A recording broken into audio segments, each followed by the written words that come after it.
ಎಲ್ರಿಗೂ ನಮಸ್ಕಾರ.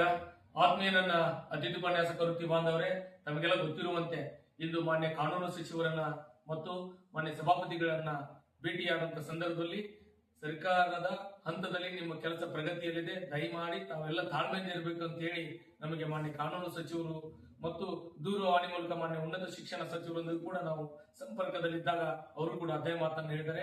ತಾವೆಲ್ಲರೂ ಕೂಡ ರಾಜ್ಯದ ಎಲ್ಲ ಅತಿಥಿ ಉಪನ್ಯಾಸಕರು ಇವತ್ತು ಕ್ಯಾಬಿನೆಟ್ ಇದೆ, ಏನೊಂದು ಒಳ್ಳೆಯ ಸುದ್ದಿ ಬರ್ತದೆ ಅಂತ ಹೇಳಿ ತಾವೆಲ್ಲ ಕುತೂಹಲದಿಂದ ಕಾಯ್ತಾ ಇದ್ದಾರೆ. ಖಂಡಿತ ಅದು ಇಂದಲ್ಲ ನಾಳೆ ಬಂದೇ ಬರ್ತದೆ.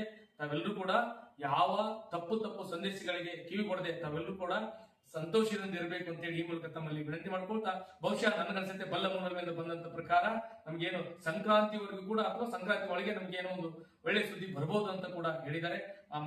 ಆ ಒಂದು ನಿಟ್ಟಿನಲ್ಲಿ ತಾವೆಲ್ಲರೂ ಕೂಡ ಧೈರ್ಯವಾಗಿರ್ಬೇಕಂತ ಹೇಳಿ ಮೂಲಕ ತಮ್ಮಲ್ಲಿ ವಿನಂತಿ ಮಾಡಿಕೊಂಡು, ಮತ್ತೆ ನಾಳಿನ ವಿಷಯ ಏನು ನಮಗೆ ಗಮನಕ್ಕೆ ಬರ್ತದೆ ಆ ವಿಷಯ ತಮ್ಮೊಂದಿಗೆ ಹಂಚ್ಕೊಂತೇನೆ. ಒಂದು ವೇಳೆ ಸಂಕ್ರಾಂತಿ ಒಳಗೆ ನಮಗೆ ಬರ್ತಾ ಇದ್ರೆ ಸಂಕ್ರಾಂತಿ ನಂತರ ಬೆಂಗಳೂರಿನಲ್ಲಿ ದೊಡ್ಡ ಕ್ರಾಂತಿ ಆಗ್ಲಿಕ್ಕೆ ತಾವೆಲ್ಲ ಸಿದ್ಧರಾಗಬೇಕು, ಹೋರಾಟಕ್ಕೆ ಸಿದ್ಧರಾಗಬೇಕು ಅಂತ ಹೇಳಿ ಈ ಮೂಲಕ ತಮ್ಮಲ್ಲಿ ವಿನಂತಿ ಮಾಡಿಕೊಂಡು ನಾನು ಮಾತುಗಳನ್ನು ಮುಗಿಸ್ತೇನೆ. ಜೈ ಭುವನೇಶ್ವರಿ.